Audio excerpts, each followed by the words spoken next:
Believe me, you never seen this before. Yeah. My goodness. Everything is made by kids. The kids drew these. Yeah. Oh. First, it was like very dark. Yeah, you know, there's a little windows. It's armored, 6 class of protection.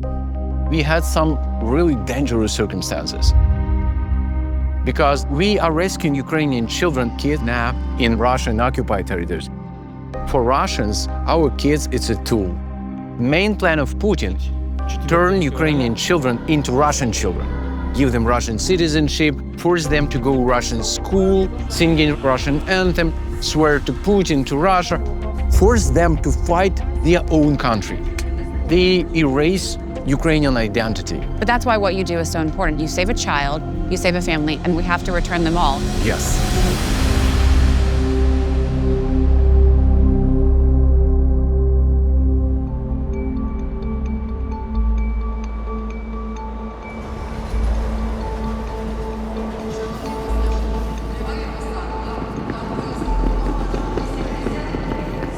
My name is Meaghan Mobbs. I'm the mother of 2 beautiful girls. I grew up all over the United States. Both my parents were active duty, so I moved about every 2 years in my childhood. I was always very interested in people. I always wanted to know more about people's lives and people's experiences. That care for people keeps bringing me back to Ukraine. And every time I come, I get excited to see one of my best friends, Lauren. We're in Ukraine. Yeah. We've taken on so many important causes together, and she is one of the smartest, most fearless people I know. The first time I arrived in Kyiv. You came by train, right? Train. I learned that the locals go in the back. So. Super quick. It was very quick. Whenever I go to another country, I feel this adrenaline that I'm here for a reason, and there is a mission to accomplish. That's something I share with my mom and my dad. He was a paratrooper. My mom was a paratrooper. So I went to West Point and became a paratrooper. I was told stories of the paratroopers during World War II helping liberate Europe. As the full-scale invasion was happening, there was Russian paratroopers, but they were coming to occupy, to oppress. For me, that was such a morally rupturous moment. This is why the work is so important. It's about Ukraine, and it's not about Ukraine. It's about anyone that believes in the values in the West, the freedom of religion, the freedom of speech, the freedom of opportunity. I knew that the fight for my generation was in Ukraine in February of 2022. As a mother, it's been about choosing work and things that I can look at them and say, this was worth it. Through our Wounded in Action program, we've coordinated the transfer of severely injured Ukrainian soldiers. Currently, I serve as director of the Center for American Safety and Security and president of the RT Weatherman Foundation. My team is a mix of Ukrainians, of Americans. All of them embody this idea, we're gonna find a way or we're gonna make one. Really, the bulk of our work, though, is around the missing in action and those who've fallen in defense of Ukraine. We support the heroic American warriors, along with all of the international soldiers that come to Ukraine to stand against Putin. If they become missing in action, if they're killed in action, there's only so much that their country of origin can do. And so we help fill those gaps. Sending home personal effects, helping them navigate the legal system to have a death certificate issued, benefits conferred. Our team put the first flag here. Many new flags now, but we came here in 2023 and planted a flag. It was so much smaller then. There's a special kind of bravery to leave your home and come thousands of miles away to fight for something bigger than yourself, and not because your government sent you, but because it was the right thing. I can't remember the exact moment, but it was brought up to me, I want to say, in 2024, I had loosely heard it in a policy conversation about this idea that children were being stolen. And I remember embarrassingly being skeptical. Is this really happening? We can't possibly be allowing thousands of children to be stolen. Like that seems ludicrous. But something about it haunted me. I needed the truth. So I'm back in Ukraine, but not in my usual role. This time, I'm here to uncover the truth. Is Russia abducting Ukrainian children on a massive scale? Says he was threatened with deportation to Russia while recovering in a hospital in Donetsk. A shell hit the neighboring building, and several shrapnels hit my leg. They wanted to adopt me into a Russian family. Were you scared when you were in the hospital and Russian forces told you they wanted to bring you to Russia? Yes. Remember when we talked about this, about how I had the conversation in DC, and they were talking about the stolen children? Yes. But that's the first time I've really seen an actual stolen child. Do you think he's in Kyiv? I don't think they said. There's more. Let's see. It doesn't say where he is. Well, I bet we could find him. Yeah. After researching the organizations involved in Ilya's rescue, we were connected with his grandmother. She agreed to meet us with Ilya so we could hear his story firsthand. Hello, it's such a pleasure to meet you. May I hug you? Yes. It's so nice to meet you. Hello. Hello. Very nice to meet you. It's small, not even. Ilya tells me in 2022, he was living in Mariupol with his mother. On March 20th, shelling ripped through their neighborhood. Ilya's leg was horribly wounded. His mother was killed. Alone and in agony, he was taken by Russian forces to occupy Donetsk and put up for adoption to Russian families. Bring us back to the beginning. Explain what happened and how you found out about everything that occurred with Ilya. I have a son in Austria, in Vienna, and he sent me a video of Ilya, where Ilya is laying wounded in Donetsk. They wanted to cut off his leg. I was so hysterical, the words cannot describe. The fear that Ilya is there all by himself lifted me up, and I realized that I had to act, that I had to get him out. If only you knew how many doors I tried to knock on, the police, the city council, the regional council, but I got through and they started helping me. When Elena set out to rescue Ilya, she found she didn't have the proper paperwork to claim him. Volunteers helped her secure new papers, his birth certificate, custody records, official reports. Only then could she begin the dangerous journey to her grandson, crossing 4 international borders. A little over a month after seeing his video, she pulled him out of Donetsk just before he could be taken further into Russia. This is me and my grandmother. Such a powerful photo. This one. Look at this. I was just happy to be able to touch him and to have him with me. When I picked him up, I barely recognized him. He was withdrawn and frightened. He had lost his memory. Now he is a completely different child. And you told about your experience. It's very brave to tell your story like that to people. It takes a lot of courage, a lot of heart, to go through what you've gone through and be sitting here talking about your experience. I just want to say that the world needs to finally know what is happening here. And I just hope that when the world understands, maybe then everything will be fine.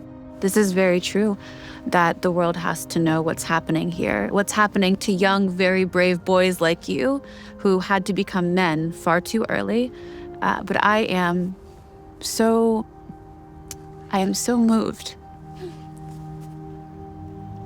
by your story. Don't cry. Don't. See, once again, brave boy, once again.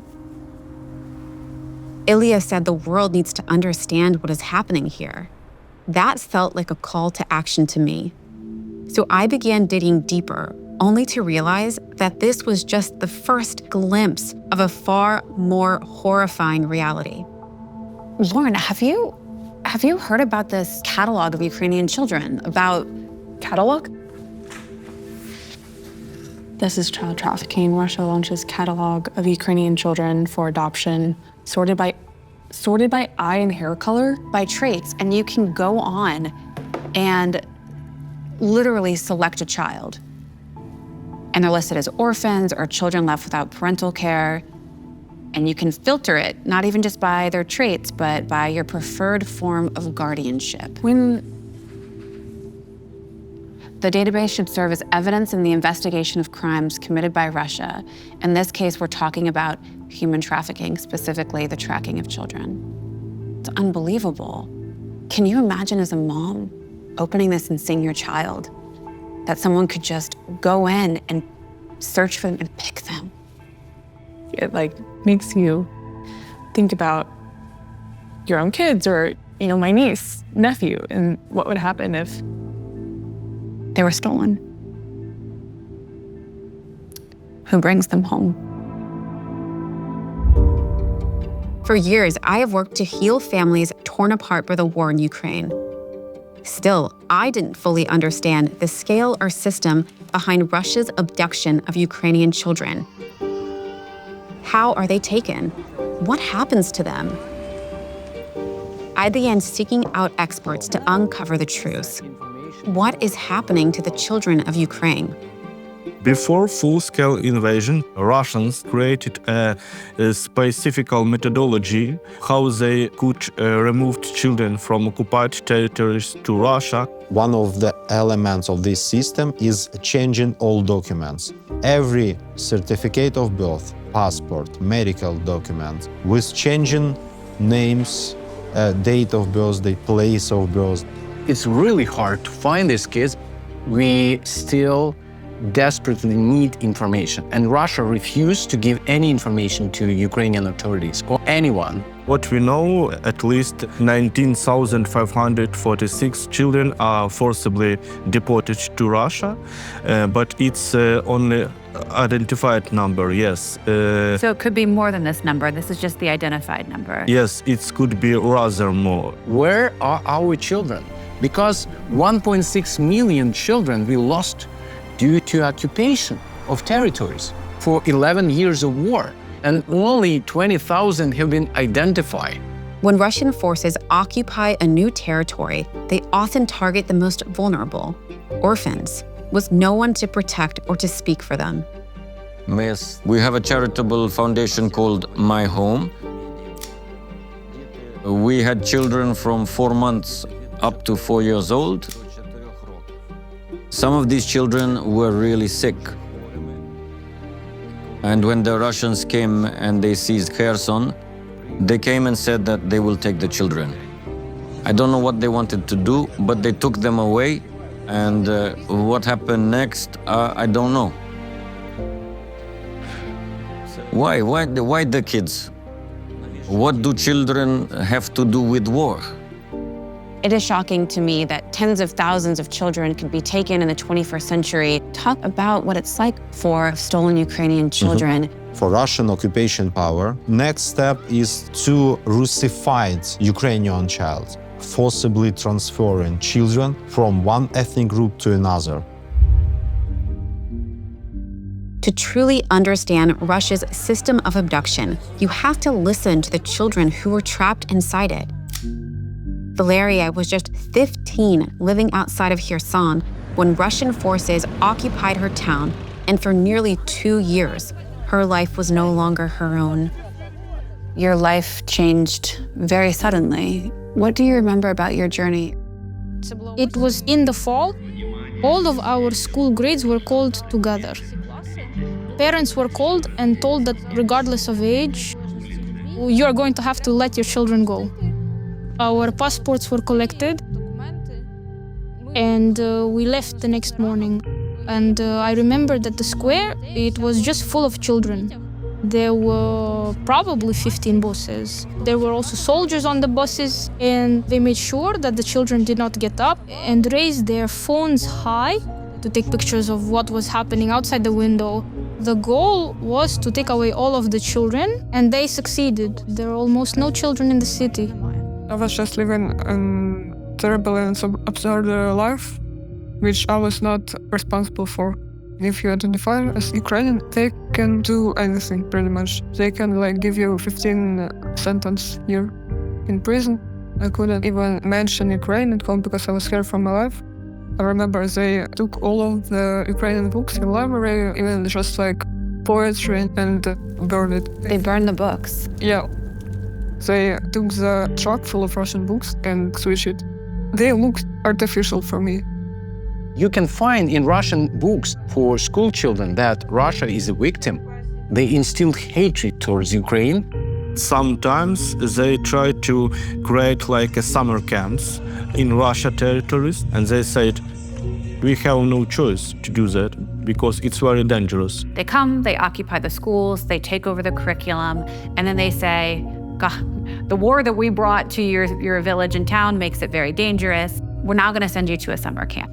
In these camps, they provided special mechanisms, including physical tortures, psychological tortures. Are they ready to use only Russian language? Are they ready to sing Russian anthem? Every Ukrainian child must be members of youth organizations. What Russia is doing, it is systematic. They are simply erasing the identities of children. And I have seen with my own eyes how easy it is to do this. The main idea of all these organizations prepare to military training for the children to be in future Russian soldiers. So they're stealing Ukrainian children, changing their names, stealing their memories, and then having them fight against their countrymen. You're absolutely right. Use Ukrainian children as the source for new generation of Russian soldiers.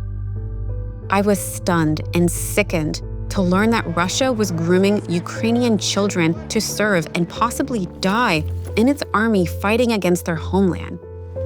I knew I had to hear from someone who had lived through it. Radoslav was 16, living in a small Ukrainian village when Russian forces occupied the area and began preparing him for military enlistment.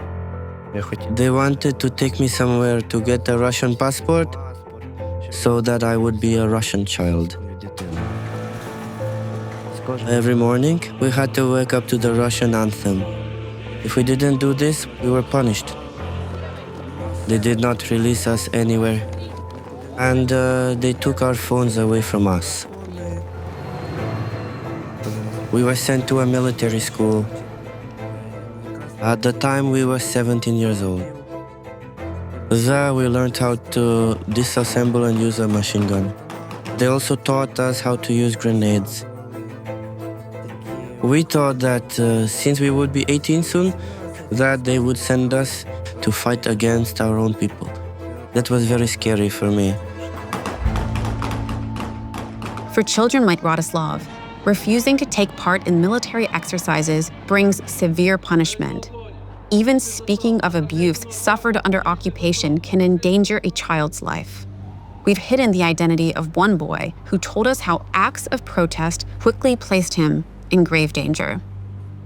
At the beginning of the full-scale invasion, I had a normal teenage life. Then all of my plans just went down the drain. I wanted to do at least a little damage to them, and I was not alone. So what did you do? So the Russians occupied the city police station and hung their flag there. We just took it down, took it to the park, and burned it. We started working on some pamphlets, and they were posted all over the city. It said, it doesn't matter if you are the occupier or a collaborator. Dnepro Rudny is Ukraine. After you distributed the pamphlets, you were apprehended by the Russians. What then happened to you and your friends? They took us to the police station. They put a bag over my head almost immediately. They asked questions, and depending on the answer, they beat me. I immediately started getting punched. I can see they were all drunk. The one who was beating me up smelled like alcohol. None of our guys talked, because we would probably have been shot dead.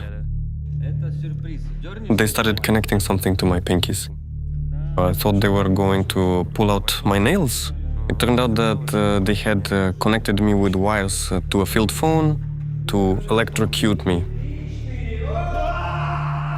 This must have been some kind of entertainment for them. That is, they didn't ask any questions, they just turned it on. They tortured you because you stole a flag and printed pamphlets? They tried to accuse us of preparing a terrorist attack. I was told that if I didn't confess now, we will shoot you in the knee and your family will be killed. There were daily interrogations, sometimes several. I wanted to hang myself somewhere. It was really scary.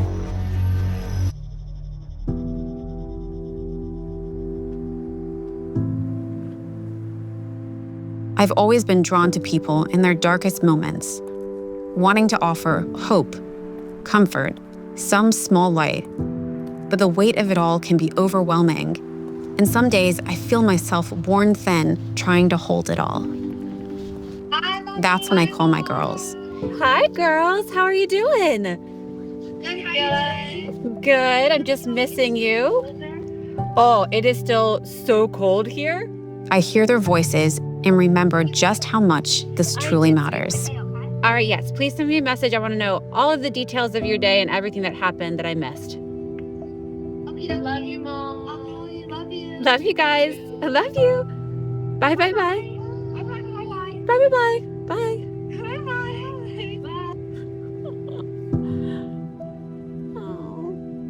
It's for them. What happens in Ukraine matters for everyone's child.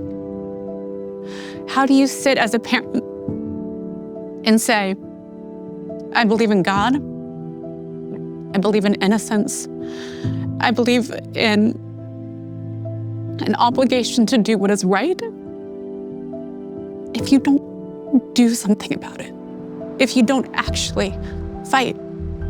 So I have to keep going, to follow the truth wherever it leads, to understand the entire scope of what Russia is doing, and then speak clearly about how we confront it. I've heard about a database, one on the Russian side, not even a database, a catalog, where children are being sold. Do you have anything here that you can show me on that? Yes, I can show you actually. You can choose the color of hair, the color of eyes. This is truly horrifying. Yes. When we're talking about girls who are teenagers, Diana, she's 16, Sophia, she's 16. Look how they are dressed. They're dressed like adults. Yes. This is correct. I have two daughters. This is extremely shocking. I mean, 16 years. This looks like some type of human trafficking. Exactly. It's pure human trafficking. Do we know how many children are in this catalog? Yes, we know it was 310, but yesterday when I checked, it was less number of children. So that means 3 children have been... We don't know. Taken. Oh my God. We don't know who takes them.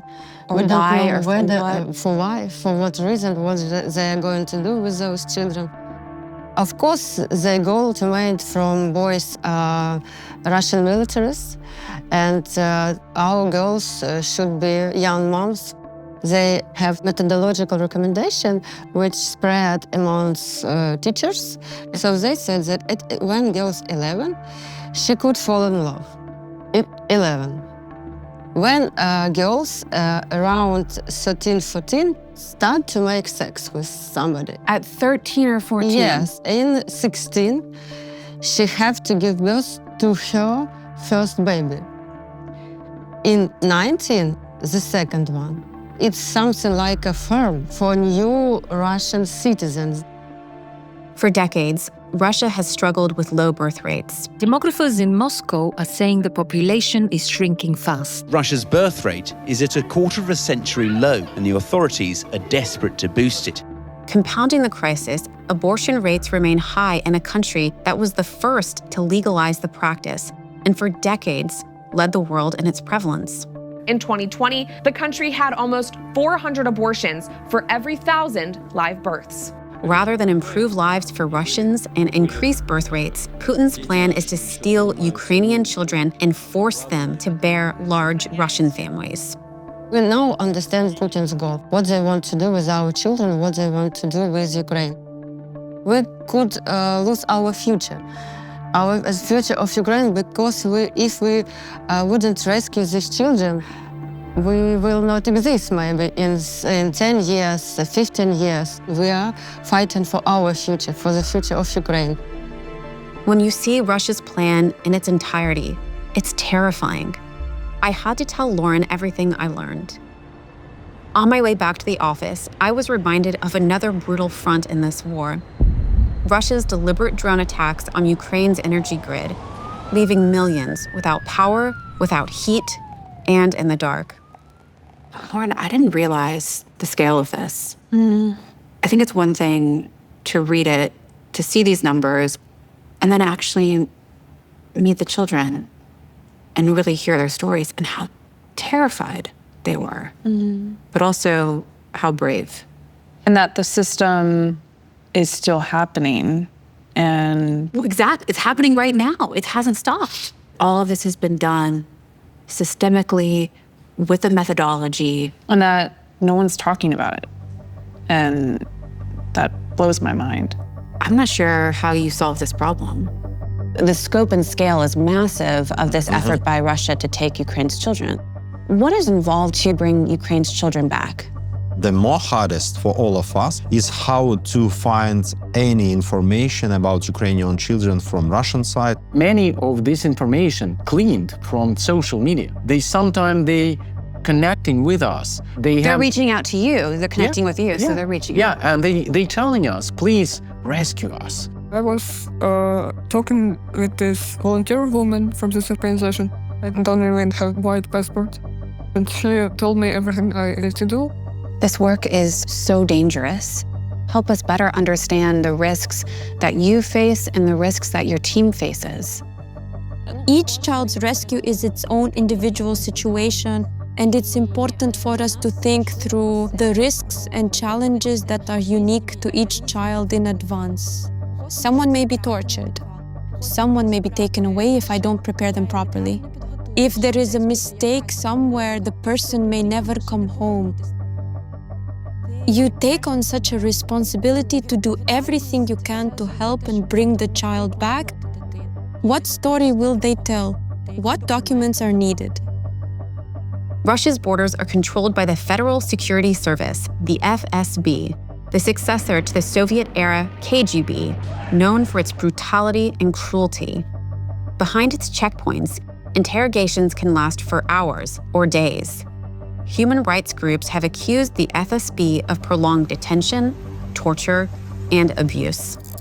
I don't know what to expect.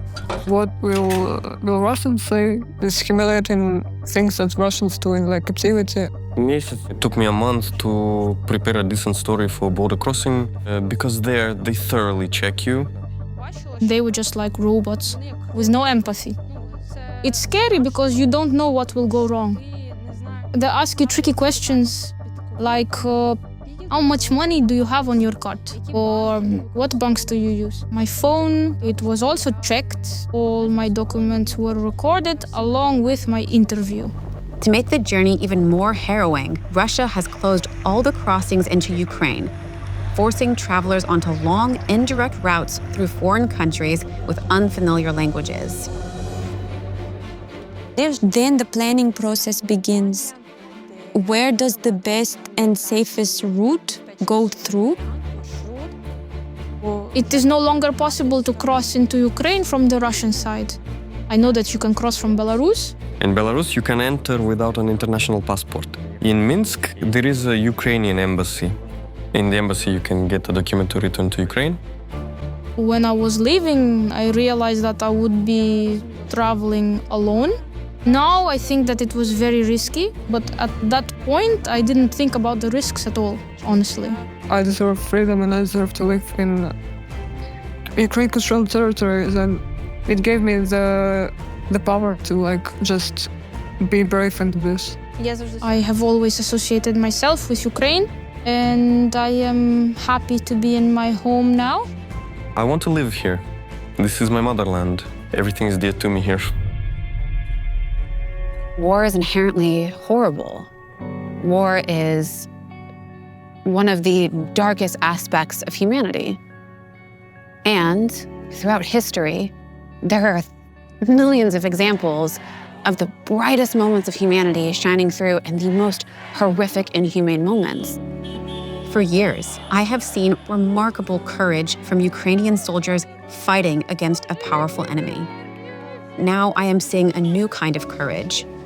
Mothers, grandmothers, and children traveling through danger, risking everything to return home. One such story of courage will stay with me forever. Who did the math? We have guests, so we need more. When the invasion began in 2022, these children were among 15 students trapped inside their school about to be taken by the Russians, until their director, Natalia, and husband, Valery, defied everything. Instead of fleeing to protect their own families, they stayed, choosing the children over their own safety. Meaghan, присядьте, будь ласка. Так. And we bless those who don't have as much as we have here in faith, and we pray for you. On February 24th, there was a rush at the school as parents came and took their children. And we, with 15 children, did not have time to evacuate. We stayed on the property of the institution, in the basement. We did not have electricity, water, or bread. Underground with no light, no electricity. Yes. The Russian military came to us. They said that these were their children, that they were the owners. They threatened to kill us and said that they would take the children away. The children were crying all the time. Each child's life was my life. It's a great responsibility. It was a terrible time to be responsible for human lives. Despite constant threats, Natalia and Valery never leave the children's side. Then, in October 2022, they were abruptly moved deeper into Russian territory. When crossing the border, Valery was taken away and interrogated for a long time. He was knocked out, his collarbone broken. Today he cannot raise his hand. Sitting in the train, we cried so much together.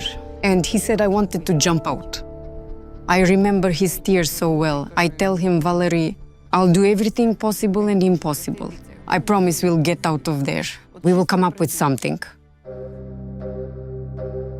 Natalia connects with an NGO to bring the children to Georgia, but the risk is enormous. She must falsify documents naming herself the children's guardian, a crime that could cost her years in prison and losing the children forever.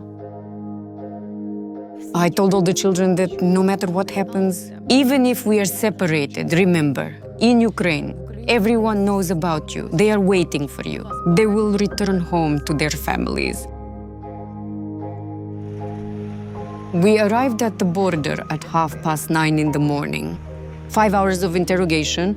Valery and I were separated and our phones were taken away. Everything was very carefully checked.